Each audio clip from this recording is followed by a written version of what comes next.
चलो तो hello class 11th students, this is class 11th maths का चैप्टर चल रहा है sets relations and functions, lecture number 10 और यू कैन से फंक्शन का लेक्चर नंबर 2 चल रहा है शायद, है ना। फंक्शन का लेक्चर नंबर 2 चल रहा है।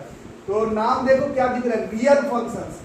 तो फंक्शन ए से बी परसों के क्लास में बताया गया था। एक फंक्शन है ए से बी, इसका मतलब है उस फंक्शन का डोमेन जो है वो ए सेट है और कोडोमेन जो है वो बी सेट है। क्या कह रहा है, ऐसे फंक्शन को हम लोग रियल वैल्यूड फंक्शन तब कहेंगे जब बी जो है, बी जो कोडोमेन है वो सबसेट होना चाहिए दुनिया भर के ऑल रियल नंबर्स का, तब जाकर के ऐसे फंक्शन को हम लोग रियल वैल्यूड फंक्शन कहेंगे। ठीक है, समझ में आ रहा है। फंक्शन ए से बी है उसको रियल वैल्यूड फंक्शन तब कहेंगे जब जो कोडोमेन होगा उस फंक्शन का वो दुनिया भर के सारे रियल नंबर में से आना चाहिए।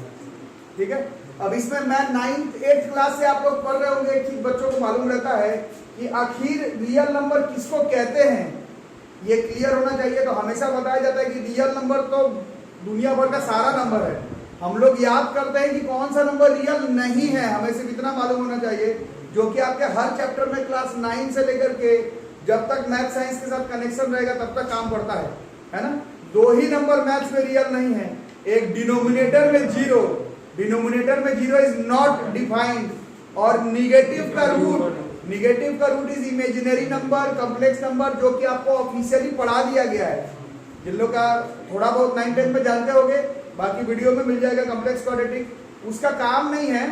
बट ये मालूम, जैसे आप ये डेफिनेशन में बोल रहे हैं कि बी क्या होना चाहिए, सबसेट होना चाहिए रियल नंबर का, तो दुनिया भर में तो बहुत सारा नंबर रियल है। हम लोग केवल ये जानेंगे कि कब रियल नहीं होगा।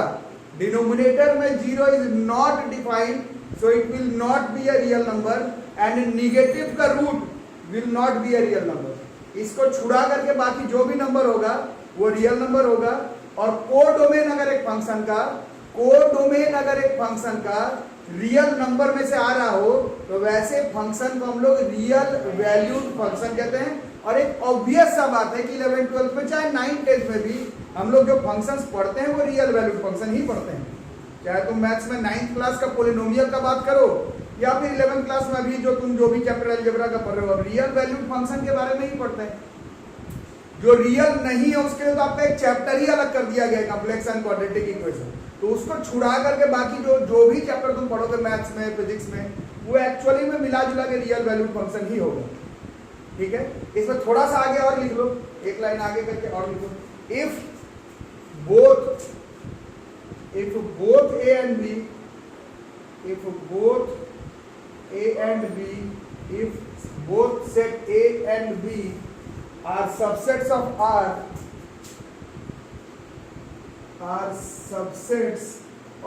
मतलब समझ रहे हो ना, set of all real numbers. मतलब क्या हुआ, डोमेन भी दुनिया के सारे set of all real number में से हो और कोडोमेन भी दुनिया के सारे सेट ऑफ रियल नंबर में से हो, तो वैसे फंक्शन को रियल फंक्शन कहते हैं। Then f is called real function. ये ऊपर वाला रियल वैल्यूड फंक्शन था, नीचे अंडरलाइन कर लोगे, इसको हम लोग रियल फंक्शन कहते हैं। याद रहेगा, अगर केवल कोडोमेन रियल नंबर का सबसेट हो तो function will be a real valued function. अगर डोमेन भी और कोडोमेन भी set of all real number में से आ रहा हो तो वैसे फंक्शन को हम लोग रियल फंक्शन कहते हैं। ठीक है, देखो बच्चों, तो अभी पढ़ेंगे हम लोग डोमेन ऑफ रियल फंक्शन। अभी डेफिनेशन क्या लिखे थे रियल फंक्शन का? अरे अभी डेफिनेशन लिखे थे, क्या लिखे? डोमेन जो है वो डोमेन और रेंज दोनों क्या होना चाहिए रियल फंक्शन में। सबसे अभी डोमेन के बारे में बात करते हैं। रियल फंक्शन में आप लोग पढ़े कि डोमेन जो है वो रियल नंबर का सबसेट होना चाहिए। सबसेट का मतलब आप लोग पहले पढ़ चुके हैं, मतलब जो आंसर आएगा वो दुनिया भर का सारा रियल नंबर नहीं आएगा ना, उसका सबसेट आएगा। बात को समझ लो, फिर बाद में बहस करके कोई फायदा नहीं होगा। डोमेन सबसेट है रियल नंबर का, रियल नंबर में दुनिया भर का सारा नंबर, डोमेन उसी सारे रियल नंबर में से कुछ, 1 से 5, 2 से 5 करोड़, -√6 से 30, ये सब है। ये सब क्या है? These are subsets. Of real number, but वो सबसेट में तो कुछ ही एलिमेंट आएगा ना, हो सकता है पूरा आ जाए। वो हम लोग पढ़े थे सबसेट और प्रॉपर सबसेट, आप लोगों को स्टार्टिंग में पढ़ाया गया था। हो सकता है कि जब डोमेन निकाले तो सच में दुनिया का सारा रियल नंबर ही उसमें आ जाए, बट डेफिनेशन तो नहीं कह रहा ना, डेफिनेशन कह रहा है डोमेन जो है वो सबसेट होना चाहिए रियल नंबर का। तो वो अभी आपको फाइंड करना पड़ेगा। कुछ मेजर फंक्शंस जो बेसिक फंक्शंस हम लोग अभी तक सीखे 11th में आते आते, जैसे कोई linear function, quadratic function, cubic, by quadratic, थोड़ा सा लॉगरिथमिक, थोड़ा सा ट्रिग्नोमेट्रिकल, थोड़ा सा एक्सपोनेंशियल, इन सब फंक्शंस का हमें डोमेन फाइंड करना है आज के क्लास में। ठीक है, अब कुछ लोग समझते नहीं है डोमेन सर ये तो रियल नंबर है, तो real number, domain real number का, डोमेन रियल नंबर का सबसेट है। तुमको पता लगाना पड़ेगा कहां से कहां तक होगा। यही आज हम लोग पता लगाएंगे आज के क्लास में, डोमेन ऑफ रियल फंक्शंस पता लगाएंगे। अगर आप डोमेन ऑफ रियल फंक्शन सीख गए तो अगले क्लास में रेंज ऑफ रियल फंक्शन सीख जाएंगे। डोमेन रेंज अगर आप लोग फंक्शन का निकालना सीख जाए तो मैथ का 30% पोर्शन हमारा कवर हो जाएगा। क्योंकि बच्चे जेई प्रिपरेशन में या फिर मैथ सीखने में 11th-12th में सबसे ज्यादा तकलीफ फंक्शन का डोमेन रेंज निकालने में होता है। एक बार डोमेन रेंज क्लियर होने पर मैथ थोड़ा सा, जैसे फिजिक्स में आप लोग जो लोग ईमानदारी से पढ़ रहे हैं, मोशन और forces law of motion tough नहीं है। टफ है आपका वेक्टर क्लियर है कि नहीं, टफ है आपका डिफरेंशिएशन इंटीग्रेशन क्लियर है कि नहीं, ये सब क्लियर है तो चैप्टर निकलता है। वैसे ही मैथ्स में function, domain, range, linear inequality, 10th class level पर क्वाड्रेटिक इक्वेशन, ये सब क्लियर रहेगा तो चैप्टर भी निकलेगा, नहीं तो आप हर बार फंस जाएंगे। ठीक है, तो domain of real function sets के फॉर्म में तो आप लोग में से कुछ लोग एकदम याद कर लिए कि अगर ए से बी है तो सेट ए को ही क्या कह ले रहे थे तुम, सेट ए को डोमेन कह ले रहे थे। बट मेरे को अब ये नहीं चाहिए, तो मेरे को मालूम ही है, मेरे को चाहिए एक फंक्शन का डोमेन कैसे निकलेगा। अब तुम लोग बताओगे जरा सा कि अगर एक फंक्शन है, if F X is a real function, if F X is a real function, then ध्यान से हिंदी में भी लिख सकते हो अपना नोट बना करके, देन एक्स का जो वैल्यू पॉसिबल हो, एक्स का जो वैल्यू पॉसिबल हो उसको रियल फंक्शन का डोमेन कहते हैं।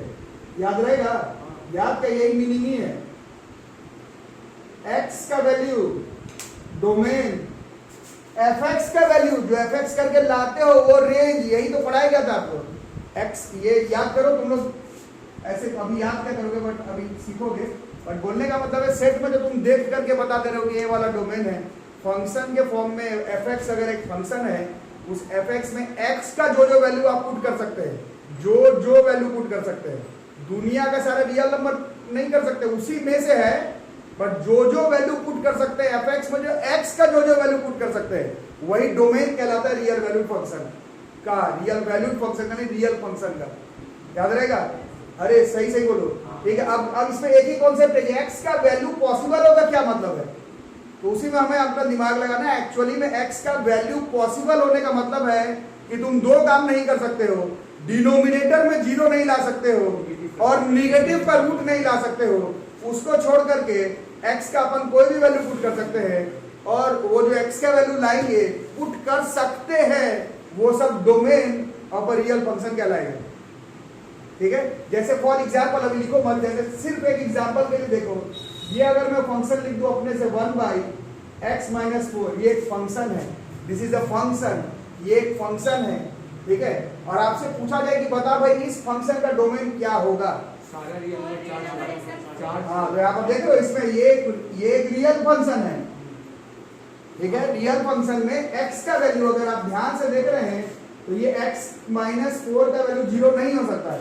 अगर ये 0 हो जाएगा तो ये फंक्शन ही नॉट डिफाइंड होगा, ये पॉसिबल नहीं है। इसका मतलब है x का वैल्यू 4 पॉसिबल नहीं है, 4 को छोड़कर के x का हर एक वैल्यू पॉसिबल है। इसी को ही हम लोग डोमेन क्या देंगे, domain of function of x क्या हो जाएगा, दुनिया का सारा रियल नंबर, लेकिन 4 को छुड़ा करके, तो ये क्या हो गया, यही हमारा domain of a real function कहलाएगा। इस तरह से हम लोग डोमेन निकालते हैं। याद रहेगा, जो x का वैल्यू तुम पुट कर सको, वो सारे x का वैल्यू डोमेन कहलाएगा एक रियल फंक्शन का, जो कि डेफिनेशन को सेटिस्फाई करे। देखो आंसर क्या है, रियल नंबर में से 4 छुड़ा करके, तो आखिर तो ये सबसेट किसका हुआ, दुनिया का सारा रियल नंबर आ रहा है ना 4 छुड़ा करके, तो अभी भी ये क्या है, ये सबसेट तो है। डेफिनेशन क्या बताया गया था, डोमेन जो है वो रियल नंबर का सबसेट होना चाहिए, बट जो जो होगा वैल्यू एक्स का जो जो वैल्यू पॉसिबल है उसको हम लोग डोमेन करते हैं, ठीक है। चलो ये सब 4 क्वेश्चन करके देखो। Find the domain of each of the following real functions. पहले से लिखा हुआ है कि ये रियल वैल्यूड फंक्शन है, क्वेश्चन में लिखा हुआ है, तुमको बस इसका डोमेन रेंज बताना, ठीक है। तो पहला क्वेश्चन के लिए क्या नहीं होना चाहिए, for fx to be real, fx को अगर रियल होना है तो x प्लस 2 जीरो नहीं होना चाहिए, मतलब x का वैल्यू क्या नहीं होना चाहिए। इसका मतलब है डोमेन क्या हो जाएगा, therefore domain of function of x, दुनिया का सारा रियल नंबर चलेगा, सेट के फॉर्म में -2 नहीं चलेगा, इसी को हम लोग कहते हैं डोमेन। नया समझना, शिवानी शालिनी, समझ में आ रही नहीं, वो तो नाम पे छोड़ो, नाम से क्या काम। बी नंबर को तुम्हें बताओ शिवानी, दूसरा क्वेश्चन कैसे बनेगा, क्या नहीं होना चाहिए। अरे शिवानी सबका नाम होता है, नहीं 1 पर कोई दिक्कत नहीं है, 1 अगर हो जाए तो कोई दिक्कत नहीं है, 1 अगर होगा तो न्यूमरेटर में 0 होगा, तो न्यूमरेटर में 0 तो चलेगा, न्यूमरेटर में 0 कोई रॉन्ग नंबर थोड़ी है, न्यूमरेटर में 0 इज 0, डिनोमिनेटर में 0 इज नॉट डिफाइंड, न्यूमरेटर में 0 आने दो, कोई दिक्कत नहीं है, नीचे नहीं आना चाहिए। तो किससे बचाना है, नीचे वाले को। और fx ये लैंग्वेज हर बार लिखना, तुम लोग ये हर बार लिखना, for fx to be real, हर क्वेश्चन में लिखो for fx to be real, denominator को 0 से बचाना है अभी फिलहाल। मैं लिख देता हूँ, तुम लोग लिखोगे नहीं तो बाद में लोचा करोगे। For fx to be real, हाँ नहीं बता ले हो, नहीं बता, और fx to be real x minus 3 is not equal to 0, x is not equal to 3, ठीक है। तो डोमेन क्या हो गया फिर,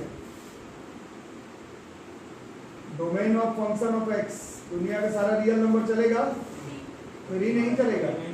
1 में कोई तकलीफ नहीं है, 1 होता तो न्यूमरेटर में 0 होता है, न्यूमरेटर में 0 चलेगा मैथ्स में, न्यूमरेटर में 0 में क्या तकलीफ, 0/5 is 0, 5/0 is not defined, काम तो उसका है, ऊपर आए कोई तकलीफ नहीं।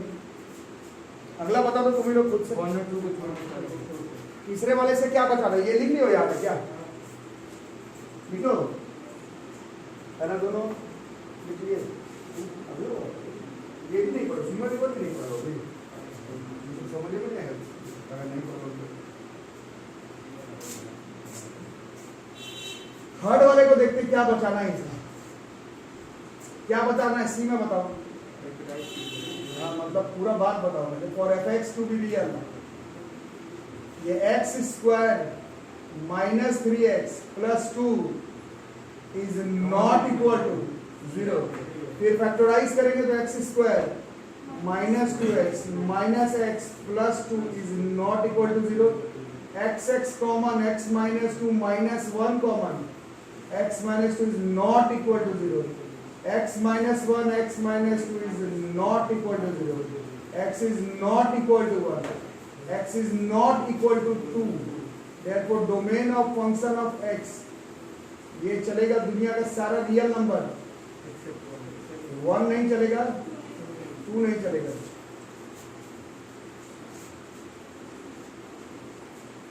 फोर्थ वाला बनाओ, फोर्थ में भी जान ही लो कैसे होगा, इसको भी बचाना है।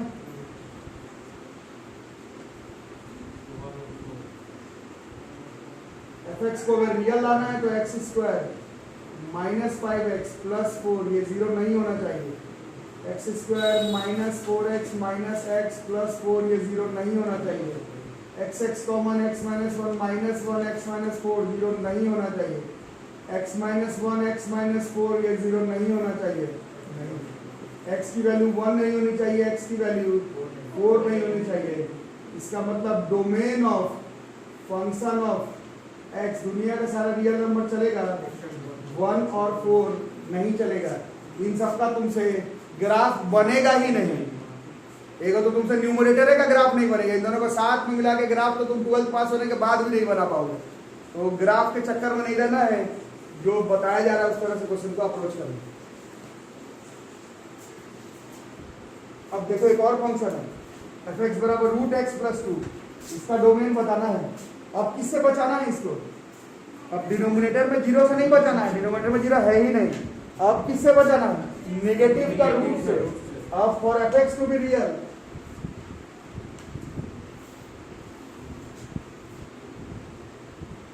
For f(x) to be real इसको बचाना है भाई। मतलब क्या होना चाहिए? x+2। अब बोलो, तुम लोग बोलो। ग्रेटर देन इक्वल टू भी चलेगा, तो जीरो का रूट भी चलेगा। जीरो का root is zero, is the right number. ठीक है, इतना कर दोगे तो काम चल जाएगा। मतलब x का वैल्यू क्या होना चाहिए? -2 से बड़ा हुआ ना, x का वैल्यू -2 से बड़ा होना चाहिए। -2 से छोटा तो हाँ ठीक है, -2 से बड़ा। अरे समझ में? अब इसको नंबर लाइन पे चाहो तो रिप्रेजेंट कर सकते हो या फिर अपने दिमाग से भी लिख सकते हो। नंबर लाइन आप लोगों को 9th 10th 8th में सिखाएंगे। यहाँ पर लिखेंगे -∞, यहाँ पर लिखेंगे +∞। इसमें -2 नंबर लाइन पे कहाँ पर आता है? कहीं मान लो यहाँ पर आया, ठीक है ना।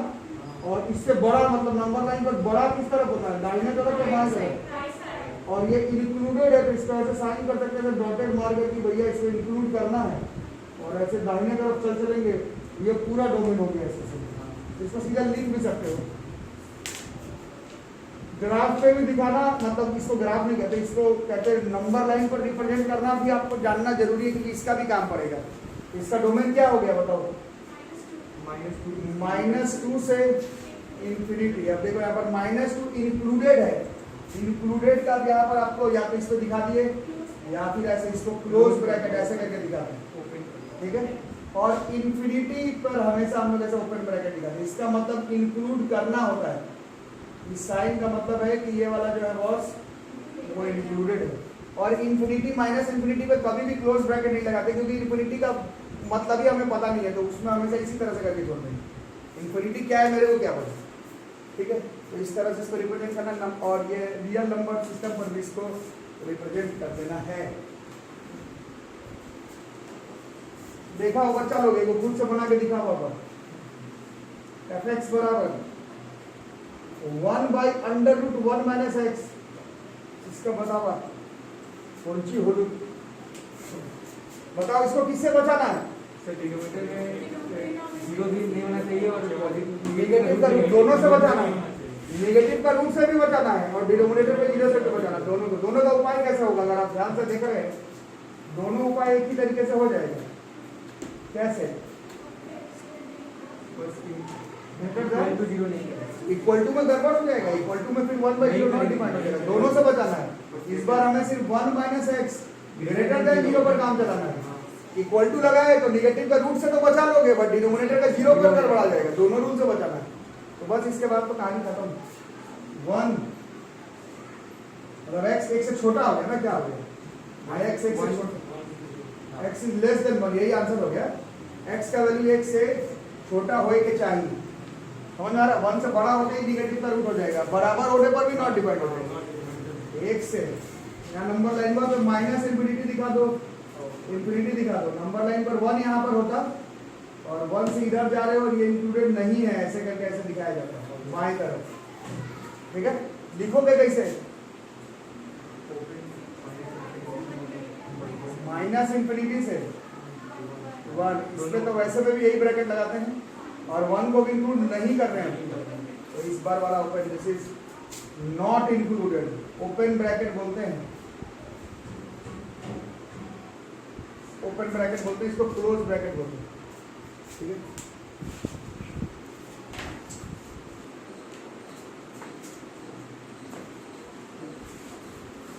ये देखो, इसको बचाना है, कैसे होगा बताओ? तो किस रूल से बचाना है? सिर्फ डिनोमिनेटर के रूट से। For f(x) to be real, f(x) real हो तो सिर्फ हमें इसको किससे बचाना है? 4 - x² is greater than equal to 0। अब बताओ क्या करें? माइनस कॉमन इसको माइनस कॉमन लेते हैं अगर, चलो तो ये क्या हो जाएगा, ऐसा लिख सकते हैं ना। हाँ अब इसमें माइनस कॉमन ले तो ये उधर चले जाएगा, अगर ये साइन चेंज हो जाएगा। 11 सबको समझ में है ना, ये सबको आता होगा। वैसे आप लोगों को ऑफिशियली एक चैप्टर लीनियर इनइक्वालिटी पढ़ना है, उसमें ये सिखाया जाएगा। लेकिन ये ऐसे कॉमन चीज भी है, ये आप लोग बचपन में पढ़ोगे 5 और 3 में कौन बड़ा है, लेकिन जैसे ही साइन पलटोगे -5 ये जो है वो चेंज हो जाएगा। वही क्या हुआ है, अगर माइनस के साथ x² -4 अगर 0 से बड़ा था तो x² -4 का बात करें तो लेस देन इक्वल टू 0 हो जाने का, ठीक है। उतना भी नहीं हो रहा तो अपना कॉमन सेंस से भी कर सकते हो। अब a² - b² का फॉर्मूला लगाएंगे तो x + 2 x - 2 is less than equal to 0, ठीक है। अब इसको किस तरह से सेटअप करोगे, अब इस पे देखो कैसे इसको सेटअप किया जा सकता है, ठीक है। खुद से बताओ इसको किस तरह से सेटअप करेंगे हम लोग, ठीक है। इसको हम लोग ऐसे नंबर लाइन पे प्लॉट करते हैं, इसको ध्यान से देख लेना, ठीक है। ऐसे तो कुछ लोग कर ही लियो, बट इस तरह से नंबर लाइन पे प्लॉट किया जाता है। और इसमें थोड़ा सा ऐसे इसको -∞ का इसको प्लॉट कर लेते हैं, अरे समझ में ना। और थोड़ा इसको इक्वेशन कंसीडर करो, इसका काम बहुत सारे चैप्टर में पड़ेगा। ये मान लो इन इक्वेशन एक इक्वेशन होता है, सिंपल क्वाड्रेटिक इक्वेशन सॉल्व करना होता, तो x का क्या क्या वैल्यू आता है क्वाड्रेटिक इक्वेशन में सॉल्व करते तो उसको यहाँ पर प्लॉट कर दो, यहाँ पर प्लॉट कर दो -2, यहाँ पर प्लॉट कर दो +2 और यहाँ पर प्लॉट कर दो ∞, ठीक है। समझ में आ रहा। अब इसके बीच में वैल्यू प्लेस करके देखो, ये सब रूल का काम है आपको थ्रू आउट। अच्छा, इसमें कुछ लोग 12th का भी क्लास करते हैं, तो आप लोग बता रहे हो कल जो टॉपिक चल रहा था 12th क्लास में उसमें भी यही पढ़ाया जा रहा था। आज 11th का ये ऑफिशियली पहला चैप्टर है, तुम तो पढ़ रहे हो चौथा पांचवा में, बट एक्चुअली में तो 11th का पहला चैप्टर है। 12th क्लास का जो लोग क्लास कर रहे हैं 12th में भी ये topic maxima, minima, increasing, decreasing, limits, derivative सब में आते रहता है, तो इसको क्लियर कर लेना है ना। ये ऐसे प्लॉट ये सीखे ना हमसे। अब इसके बीच में कोई वैल्यू पुट करके चेक करो, जैसे 2 से इंफिनिटी के बीच में कोई वैल्यू बोलो, जैसे मान लो 5 पुट की, अरे समझ, और इसमें रख करके चेक करो क्या हो जाएगा, बताओ। ये 5 माने पॉजिटिव, और ये क्या हो गया पॉजिटिव, ये वाला वैल्यू आ गया पॉजिटिव, यार समझ लो।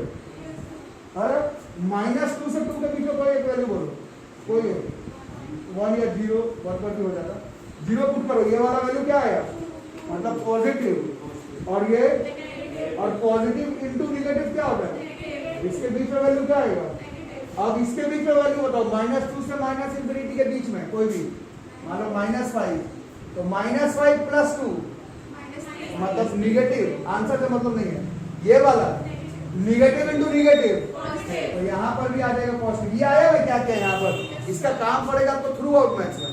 अब बोलोगे इससे सर हमारा आंसर कहाँ निकला, तो आंसर ध्यान से देखो इसी में निकला। हमें क्या चाहिए था, हमें लेस देन वाला वैल्यू चाहिए था, ये वाला चाहिए था, मतलब निगेटिव वाला। इसमें निगेटिव वाला वैल्यू कहाँ पर आ रहा है, अगर आप ध्यान से देखेंगे ये -2 से 2 तो, और 2 की = का साइन है, इसका मतलब है यही इसका आंसर है। अगर नंबर लाइन पे बनाओगे तो ये आंसर है, और डोमेन अगर लिखोगे, अगर domain of function of x, इसका आंसर क्या हो गया, ये हो गया -2 से 2, और ये भी इंक्लूडेड है और ये भी इंक्लूडेड है, ठीक है। तो आज एल्जेब्रिक फंक्शन का डोमेन थोड़ा थोड़ा आप लोग सीखे। अब इसमें हमें 1-2 क्लास और लगेगा, सब तरह का तो नहीं, क्योंकि एक्चुअली में ये 11th क्लास का पहला चैप्टर है, एक्चुअली में 11th का, तो सारे टाइप का फंक्शन का तो डोमेन में कभी नहीं निकालोगे, वो थ्रू आउट अपना करियर में तुमको निकालना सीखना है। इस चैप्टर में बेसिक सिखाया जाएगा कि डोमेन रेंज कैसे बनाना, ठीक है। तो और क्वेश्चन करेंगे अगले क्लास में, मिलेंगे अगले क्लास में, तब तक के लिए थैंक यू।